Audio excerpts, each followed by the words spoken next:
to him. This is what shocks you about the scholars, subhanallah.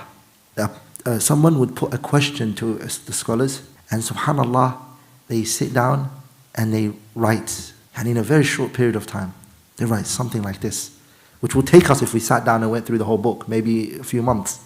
But it was just an answer to a question. So this person who asked the question, may Allah subhanahu wa ta'ala bless them.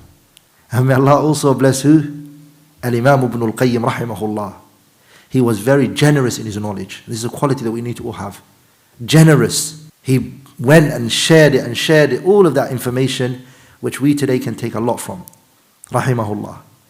That's why Amir San'ani, he mentions when he also read the kitab Nukhbatul Fikr, which is a kitab in the science of hadith. Yani the minute he saw this book Nukhbatul Fikr by Ibn Hajar, he said, I liked it so much. So I sat down and I said to myself, I'm going to make this book into a poetry. And he made it into a poetry, and he did it from the morning. At night time he finished it. And that's what the scholars do. Yani in short time they write Aqidatul Wasatiyah, Al-Hamawiyah, Sharh al-Sunnah al-Imam al-Muzani rahimahullah ta'ala. It was a question. Muzani was asked about his Aqidah. What do you believe? We heard that when it comes to the Quran, that you withhold, all you say is Al-Quranu Kalamullah. You don't say Ghayru Makhluq. You don't finish that off. And what do you believe about these issues in Aqidah? He said, okay. And he started and he wrote. He wrote this kitab, his beautiful book, Sharh al-Sunnah by Ismail ibn Yahya al-Muzani. So there's the scholars, by the way, when they write books, they write it from generally two reasons.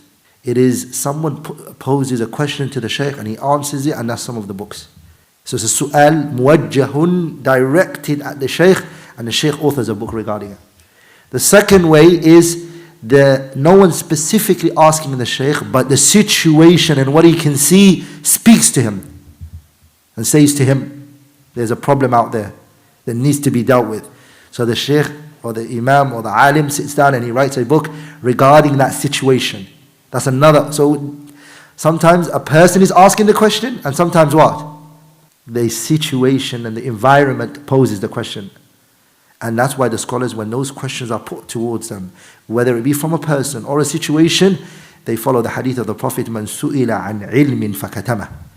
Anyone who's asked knowledge and he conceals it, uljima yawm al-qiyamati bilijam min nar. What's it called? The one the rope that's in the mouth of the horse? The lijam, huh? Bridle, that's it. That's in the mouth of the horse. When we ride the horse, the rope that you use. That rope will be placed on your mouth the day of judgment, because you can't talk if this is put in your mouth. If your mouth is open and then back at your mouth, you can't speak. Because you refuse to speak when either somebody posed a question to you and you had the knowledge, or the situation spoke to you and said to you, say something about this, and you chose not to say anything about it. This is your uquba, your punishment. Because Allah took a covenant with the people of knowledge. What did He say to them?